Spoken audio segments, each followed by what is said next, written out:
சற்று முன் கிடைக்கப்பெற்ற மிக மிக முக்கியமான செய்தி ஒன்று வெளியாகி இருக்கிறது.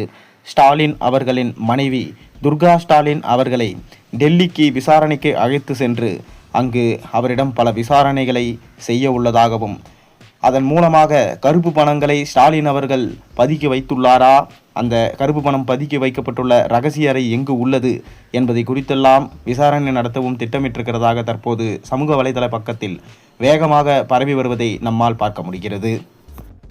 மேலும் எதற்காக துர்கா ஸ்டாலின் அவர்களை டெல்லி நீதிமன்றத்திற்கு அழைத்து சென்று விசாரணை செய்ய வேண்டும், எதனால் அமலாக்கத்துறை ஸ்டாலினது மனைவியை குறிவைத்தார்கள் என்கின்ற முழுமையான தகவலை தெள்ளத் தெளிவாக இந்த வீடியோவில் நாம் பார்க்க போகின்றோம்.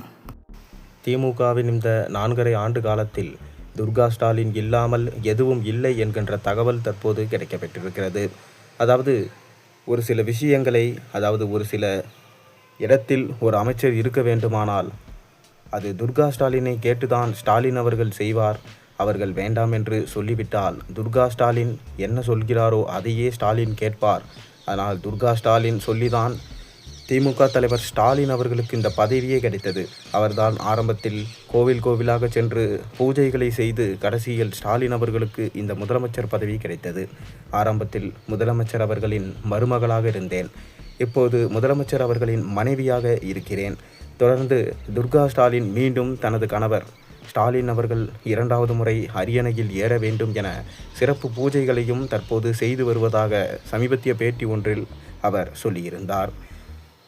ஆனால் மிக முக்கியமான அமைச்சர்களான KN நேரு, பொன்முடி, KSSR ராமச்சந்திரன் போன்ற அமைச்சர்களிடம் விசாரணை செய்ததிலிருந்து பல திடுக்கிடும் தகவல்கள் அமலாக்கத்துறை கைப்பற்றியதாகவும், ஆனால் உதயநிதி ஸ்டாலின் அவர்களை விசாரணையின் வளையத்திற்குள் கொண்டு வர முடியவில்லை.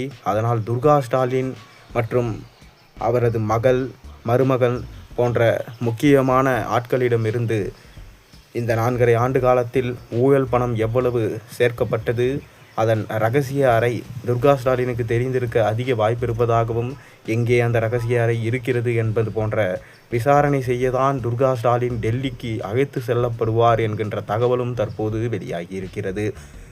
கண்டிப்பாக இம்முறை ஸ்டாலின் ஆட்சி என்பது இருக்காது என ஒரு பக்கம் பிஜேபியும் இன்னொரு பக்கம் தாவேகாவும் கூறிக்கொண்டு வருகிறார்கள். இம்முறை 4 முனை போட்டி என்பது திமுகவுக்கு பெருத்த அடியை கொடுக்கும் என நம்பப்படுகிறது.